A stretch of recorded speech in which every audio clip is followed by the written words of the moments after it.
श्री गुरुदेव दत्त. गुरुचरित्र हा अतिशय दिव्य असा ग्रंथ आहे.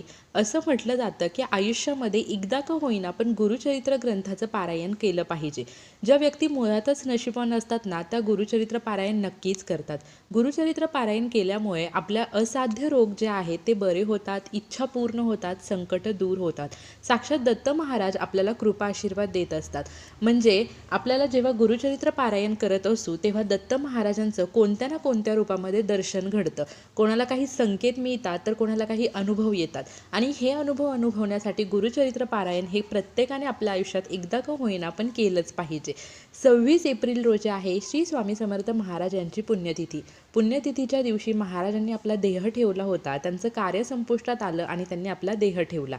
त्यानिमित्ताने साप्ताहिक गुरुचरित्र पारायण आपल्याला करायचं आहे. ते कसं करावं त्याबद्दल इन डिटेल माहिती खालच्या लिंकमध्ये आहे. तुम्ही सुद्धा गुरुचरित्र पारायण नक्की करा.